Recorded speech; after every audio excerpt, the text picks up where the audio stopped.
Here is something almost nobody knows about the Eisenhower presidency. He is remembered as the calm, grandfatherly president of the quiet 1950s, the man who played golf while America prospered, who smiled and waved and kept the peace while the country built its suburbs and bought its televisions and enjoyed the most sustained economic expansion in its history. That image is not wrong. It is just profoundly incomplete, because behind that smile, Eisenhower was doing things that the public did not see and that the history books underestimated for decades. He ended a war in his first year. He destroyed the most dangerous demagogue in American political life without ever directly confronting him. He sent federal troops into an American city for the first time since Reconstruction. He built 47,000 miles of highway that connected the country and changed it permanently. He kept the United States out of 3 separate conflicts that every advisor around him was pushing him to enter. And in his final days in office, he delivered a warning so prescient that 60 years later it reads like a description of the present rather than a prediction of the future. This was not a quiet presidency. This was one of the most consequential 8 years in American history. British crop managed by a man so skilled at making the difficult look effortless that the country never fully understood what it had. This is episode 6, Mr. President. The election of 1952 is not close. Eisenhower wins 42 states. He carries states that Republicans have not carried in decades. He wins not because of party loyalty or ideological alignment or the machinery of a political organization. He wins because the country looks at Dwight Eisenhower and sees something it desperately needs in the autumn of 1952. A man whose record is the argument, not his promises, not his platform, the actual record of a man who was given an impossible task and completed it. Korea is the first test, and he passes it before most Americans have had time to understand that it was a test. The Korean War has been grinding for 2.5 years when Eisenhower takes office in January 1953. 36,000 Americans have died. The front has been essentially static for over a year. The armistice negotiations at Panmunjom producing nothing except the appearance of negotiation. The Truman administration has managed to achieve the paradox of a war that is simultaneously too costly to continue and too unresolved to end. Eisenhower ends it in 7 months. The method he uses is characteristically indirect and characteristically effective. He communicates through diplomatic back channels to the Chinese and North Korean governments that the new American president is not bound by the constraints that limited his predecessor, that he is willing to consider options, including the use of nuclear weapons, that the Truman administration explicitly ruled out. The communication is not a threat in the conventional sense, it is a statement of possibility, carefully calibrated to create uncertainty in the minds of governments that have been operating on the assumption of American restraint. The armistice is signed on July 27, 1953. The fighting stops. The line of demarcation remains roughly where it was before the war began. It is not a victory in any conventional sense, and Eisenhower does not present it as one. It is an end, which is what the country needed and what his predecessor could not achieve. And the country understands the difference. The next threat does not come from outside the country. It comes from within it. Senator Joseph McCarthy of Wisconsin has been conducting his campaign of accusation and investigation since 1950, and by the time Eisenhower takes office, the senator has achieved a level of political power that intimidates most of the people around him. McCarthy's method is simple and devastating. Accuse. The accusation does not need to be proven. It needs only to be made loudly and publicly, and the accused, regardless of the truth of the charge, is damaged by the process of refutation. Careers have ended. Reputations have been destroyed. The Army itself is under investigation, with McCarthy's staff conducting hearings that treat the institution Eisenhower has served his entire life as a nest of communist subversion. Eisenhower despises McCarthy. This is documented, unambiguous, and consistent throughout his private correspondence and diary entries. He finds the senator's methods contemptible, his recklessness dangerous, and his particular brand of accusatory demagoguery a threat to the civil liberties that the war he fought was supposed to protect. He does not say any of this publicly. This decision To destroy McCarthy without ever directly engaging him is one of the most debated of the Eisenhower presidency, and it is also one of the most revealing of his strategic intelligence. He understands something about McCarthy that McCarthy's other opponents do not. The senator's power is entirely dependent on the attention he receives. Every direct confrontation, every public denunciation, every presidential statement targeting McCarthy feeds the beast. It provides the oxygen that keeps the fire burning. It elevates McCarthy to the status of a president's adversary, which is exactly the elevation McCarthy needs to sustain his influence. Eisenhower refuses to provide it. He works behind the scenes, systematically and patiently, to ensure that the Army-McCarthy hearings, the senator's overreaching investigation of the United States Army, proceed in public, on television, where McCarthy's methods are visible to the entire country without the filter of newspaper interpretation. He ensures that the Army's legal counsel, Joseph Welch, has the resources and the support to conduct a genuine defense. He watches McCarthy perform his accusations in front of 30 million television viewers and understands that the performance, unmediated and uninterrupted, is doing the work that no presidential denunciation could do.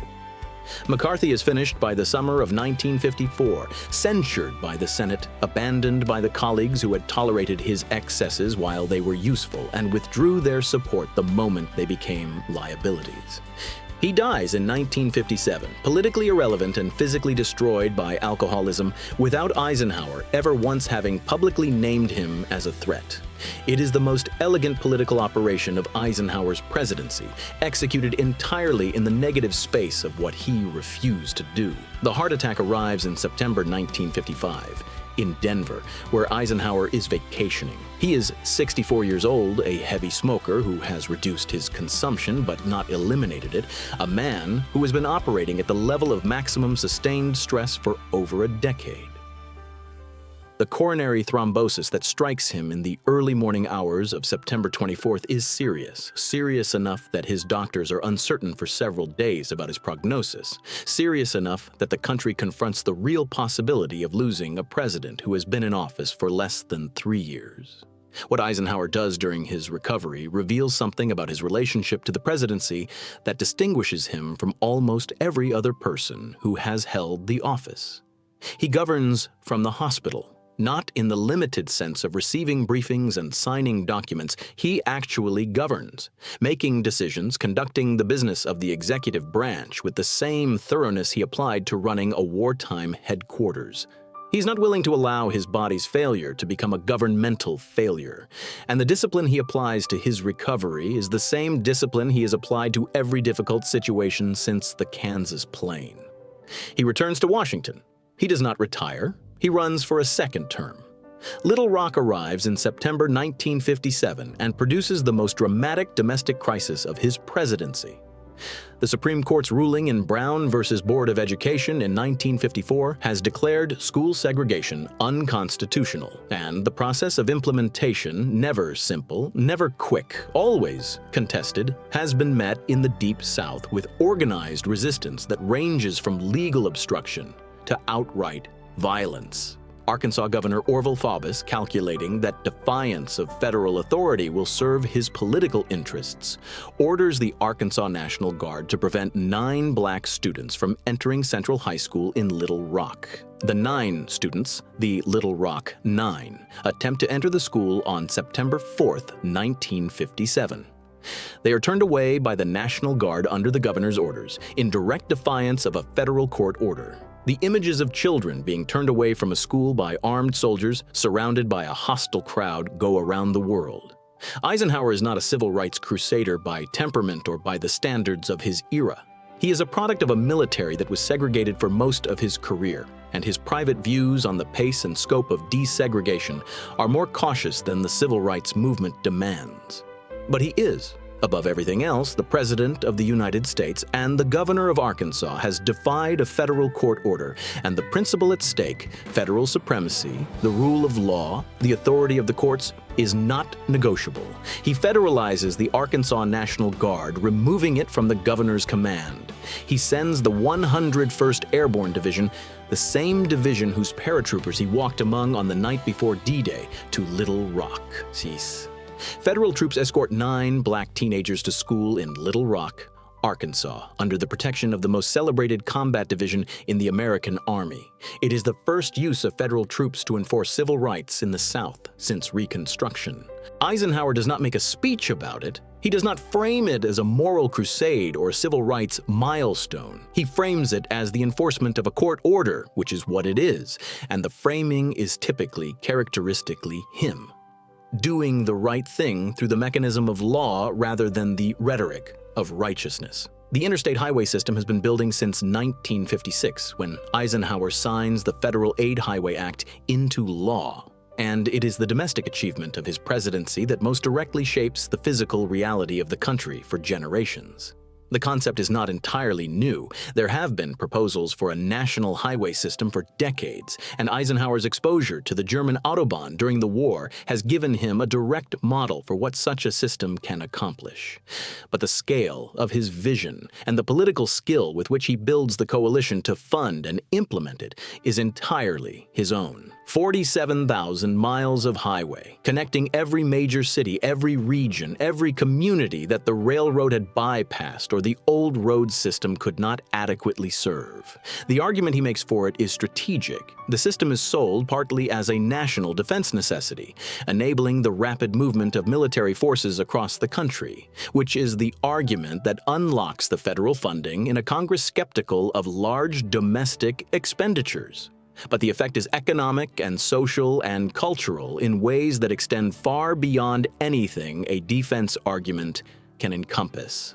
The interstate highway system is the physical infrastructure of the American 20th century. It builds the suburbs, enables the trucking industry, creates the logistics chains that power the consumer economy, and changes the relationship between Americans and distance in a way that reshapes the country's self-understanding. It is the largest public works project in human history, and it bears Eisenhower's name. Officially, the Dwight D. Eisenhower National System of Interstate and Defense Highways, and it will outlast every other thing he built or commanded. The Cold War runs beneath everything in the Eisenhower presidency like a river beneath a road, felt in the vibration, shaping the landscape, dangerous to ignore and impossible to eliminate. The Soviet Union tests its first thermonuclear weapon in 1953. Both superpowers now possess weapons capable of destroying civilization. The strategic question that Eisenhower inherits from Truman, how to contain Soviet power without triggering a nuclear war, is not a question that has a clean answer, and the search for an approximation of one consumes enormous resources and produces enormous anxiety throughout his 2 terms. Eisenhower's approach to nuclear strategy is more sophisticated and more unsettling than the public image of the calm, reassuring president suggests. He believes in deterrence, the proposition that the certainty of nuclear retaliation will prevent a Soviet first strike. But he believes in it not as a comfortable doctrine, but as a calculated gamble, the least bad option available in a situation that offers no good ones. His New Look defense policy, which emphasizes nuclear weapons and air power over conventional ground forces, is designed to provide maximum deterrence at minimum cost, freeing resources for the economic competition that he believes the Cold War will ultimately be decided by. He keeps the United States out of Indochina in 1954, when the French defeat at Dien Bien Phu creates enormous pressure for American military intervention to prevent a communist takeover of Vietnam. His advisors argue for intervention. The military presents options. Eisenhower asks the questions that his advisors are not asking. What happens after the intervention? What is the exit strategy? How many American lives are we prepared to commit, and for how long? And to what end? The answers are unsatisfactory, and he declines to intervene, and the decision is correct in ways that the next decade of American policy in Vietnam will demonstrate at terrible cost.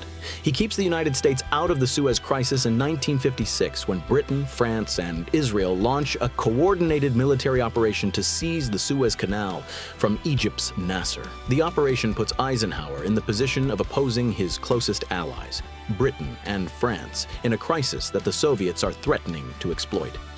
He applies economic and diplomatic pressure with a directness that surprises the British, who have not fully updated their understanding of the power relationship between Washington and London in the post-war world. The Suez operation collapses, The canal stays Egyptian. The crisis passes without expanding into the broader conflict that genuine superpower involvement would have risked. He keeps the United States out of Hungary in 1956, when Soviet tanks crush the Hungarian uprising with a brutality that shocks the Western world and creates enormous pressure for American action. The pressure is genuine, and the moral argument for intervention is compelling. Eisenhower's analysis is strategic and cold. Hungary is deep inside the Soviet sphere of influence. Military intervention would require crossing the territory of Soviet-aligned states, and the probability of the intervention triggering a direct superpower confrontation is too high to accept. He watches Hungary fall and absorbs the moral cost of watching, the same moral cost he absorbed at Omaha, at the Bulge, at every moment when the right decision and the comfortable decision were different things. 3 wars not started, 3 crises not escalated, 3 moments when the pressure to act was enormous and the decision not to act was made deliberately, at cost, by a man who understood the difference between the courage to fight and the courage to refuse. The U-2 crisis arrives in May 1960 and is the one that damages him. The United States has been conducting reconnaissance flights over Soviet territory with the U-2 spy plane, an aircraft capable of flying at altitudes the Soviets cannot reach, gathering photographic intelligence of extraordinary value. Eisenhower has personally authorized these flights, understanding both their strategic importance and the political risk if one is ever shot down. He has been assured by the CIA that the aircraft is too high to be hit, and that in the event of a shootdown, the pilot would not survive, and the aircraft would be destroyed by its self-destruct mechanism. On May 1, 1960, a U-2 piloted by Francis Gary Powers is shot down over the Soviet Union. Powers survives. The aircraft is largely intact. Khrushchev, who has been preparing for the Paris summit, a major diplomatic meeting between the superpowers, announces the shootdown and waits to see how the Americans respond. The Eisenhower administration lies. A cover story is issued. The aircraft was a weather research plane that went off course. It is the standard denial, the expected diplomatic response, the kind of convenient untruth that great power competition regularizes. Khrushchev produces Powers and the wreckage. The lie collapses publicly, with the maximum possible humiliation 2 weeks before the Paris summit. Khrushchev uses the incident to destroy the summit and to deliver a series of public denunciations of Eisenhower personally that are extraordinary in their specificity and their anger. The diplomatic progress of Eisenhower's second term, the genuine, patient effort to reduce Cold War tension through direct engagement with Soviet leadership, is set back significantly. Eisenhower takes responsibility. He does not blame the CIA. He does not deflect to subordinates. He acknowledges that he authorized the flights and accepts the consequences. It is, in the worst moment of his presidency, the same response he gave to Kasserine Pass 17 years earlier. The failure is mine, and I will not pretend otherwise. The damage is real. The diplomatic opening is lost. The final months of his presidency are shadowed by it, but there is one more thing left to do. One more thing he has been thinking about since Ordruff, since the liberation, since the years of watching what the machinery of power can produce when it is left without adequate oversight. One more warning to give. January 17th, 1961, 3 days before John F. Kennedy is inaugurated as the 35th President of the United States. Eisenhower sits at his desk in the Oval Office and delivers his farewell address to the American nation. It is the last significant act of his presidency, and he has been working on it for 2 years, drafting, revising, thinking carefully about what a man who has spent his entire life in the military and the government owes the country he is leaving. The speech is surprising, not in its patriotism. That is expected, not in its reflection on the progress of the past 8 years. That, too, is expected. What is surprising, what stops the country and will continue to stop it 60 years later when the words are read again, is the warning. Eisenhower tells America to beware of the military-industrial complex. He uses that phrase specifically, coins it, in fact, in this speech, to describe the relationship between the defense industry and the military establishment that has grown up in the post-war period. He describes, with the precision of a man who has operated at the center of this system for 15 years, how the combination of a permanent wartime defense establishment and the industries that supply it creates institutional interests that are not necessarily identical with the national interest. How the defense contractors need contracts, and the military needs budgets, and the politicians need campaign contributions. And the interaction of these needs produces pressures toward military spending and military engagement that have their own momentum, independent of whether the spending is wise or the engagement necessary. He is not speaking theoretically. He has watched this system operate from the inside. He has felt its pressures in his own decisions. The arguments for intervention in Indochina, in Suez, in Hungary, all of them carrying the implicit weight of the institutions that would benefit from intervention, all of them requiring the deliberate application of strategic judgment to resist. He is warning his successor. He is warning the Congress. He is warning the American people that the machinery of national security, if left without adequate democratic oversight, will find reasons to be used, and that the finding of reasons is not necessarily the same as there being reasons. The warning is received politely and largely ignored in 1961. The Kennedy administration inherits Vietnam and escalates it. The Johnson administration inherits the escalation and doubles it. The defense budget grows. The contractors prosper. The complex that Eisenhower described in his farewell address becomes, in the decade following it, exactly what he said it would become. He is right. He is almost always right about the things that matter. Kennedy comes to the White House the following day. Eisenhower briefs him, "Sentones."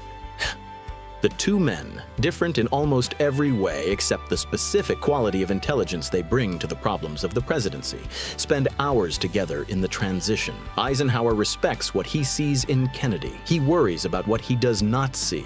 The inexperience, the youth, the distance between the campaign and the governing. He says some of this. He keeps some of it. He leaves Washington and goes home to Gettysburg. Episode 7, The Farewell, The Farm, The Legacy, The Man Who Saved the World, and then tried to warn it. The series finale. This is Legends of America.